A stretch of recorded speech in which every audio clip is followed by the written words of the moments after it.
Bonjour à tous et bienvenue dans ce programme de formation des enseignants du supérieur à la pédagogie numérique. Basé à l'école normale, qui est actuellement dirigée par le professeur Mbalazé, ce programme a été conçu par le professeur Nicolas Andiga, alors en 2016, alors directeur de l'école, qui a pensé qu'une formation continue des enseignants du supérieur était nécessaire et indispensable pour une meilleure amélioration des enseignements et mise à jour des enseignants. Et pour mettre en musique ce programme, votre humble servante, moi, professeur Longofrida, maître de conférence à l'école normale, donc je suis là pour accompagner dans la mise en place de ce programme. Les visées de ce programme: améliorer la pratique d'enseignement dans et en dehors de la salle de classe à l'aide des technologies de l'information et de la communication, inciter les enseignants et les chefs d'établissement à réfléchir constamment sur la pratique des enseignements dans leurs écoles et salles de classe, et enfin augmenter l'implication des chefs d'établissement et des enseignants dans la mise en œuvre des TIC à l'école.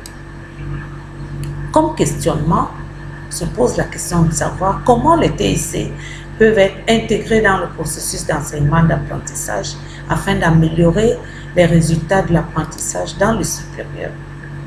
Alors, l'objectif général est d'acquérir des compétences tant pédagogiques, didactiques, méthodologiques et techniques afin d'améliorer ce processus.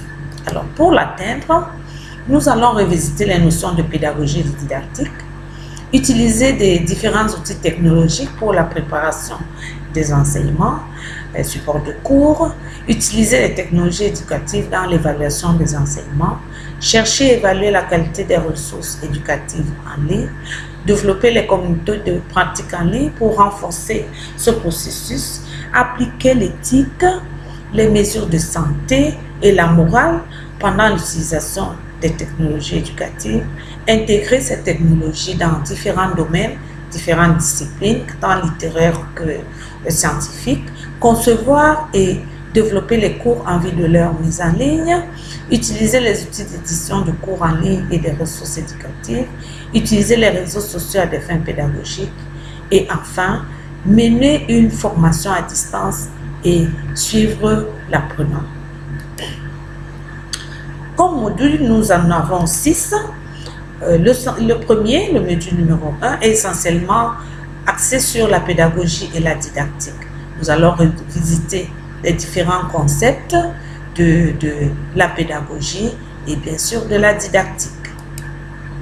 Ensuite, la formation devant se dérouler dans une plateforme virtuelle, nous allons la plateforme Moodle. Ce module sera essentiellement dédié à connaître comment utiliser cette plateforme, comment y créer des cours, y déposer des cours, y créer des activités, y évaluer, ainsi de suite.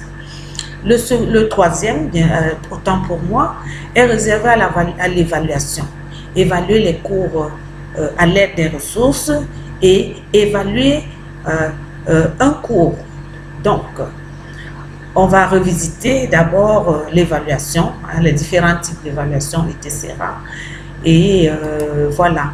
Le 4 sera réservé aux outils de création des cours en ligne. Il y a des outils qui peuvent nous aider à élaborer nos cours avec des schémas, des modèles, ainsi de suite, et même une facilité dans la rédaction, la création de nos cours. Le 5 est réservé à l'utilisation éthique, morale et saine des TIC. Bien sûr, les TIC c'est bien, rester devant la machine c'est bien, mais quelle posture doit-on avoir afin d'éviter des problèmes de santé, des problèmes, avoir une éthique, etc. Et le dernier, l'utilisation pédagogique des réseaux sociaux, va nous aider à nous détourner de l'utilisation première des réseaux sociaux et l'utiliser pour l'enseignement dans la salle de classe et même en dehors. Alors, cette formation va se dérouler pendant 2 mois tout cassé. Nous aurons 3 3 séances de sessions en présentiel de 4 jours chacune et 2 sessions en ligne. Les sessions en ligne sont essentiellement dédiées à la consolidation des acquis des différentes présentielles. Alors la dernière présentielle, qui va également durer 4 jours, est essentiellement certificative, c'est-à-dire que les cours développés pendant la formation par chaque apprenant, chaque enseignant, seront restitués afin que l'équipe pédagogique s'assure que la formation a été bien menée. Alors, pour atteindre cet objectif, on va penser à Martin Luther King, que nous connaissons tous, qui avait dit: si tu ne peux pas voler, alors cours, mais si tu ne peux pas courir, tu peux marcher, et si tu ne peux pas marcher, rampe. Mais quoi que tu fasses, tu dois continuer d'avancer afin d'atteindre ton but. À cet effet, nous allons vous donner plusieurs ingrédients. Si on se met un peu de manière imagée dans la cuisine de maman, alors nous avons des ingrédients, nous avons la tomate, du piment, du gingembre, des crevettes, l'huile d'olive, des légumes que nous apprécions tous. Et bien sûr, on a des accessoires qui vont nous accompagner à la création de nos différents plats. Et à la fin, bien sûr, tout cela, après avoir été bien concocté, chacun d'entre vous va nous délivrer un cours qui ne vont peut-être pas se ressembler, mais l'essentiel est que des cours à l'exemple de nos plats qui soient bien goûteux pour le plaisir des apprenants. Alors, je vous dis à bientôt.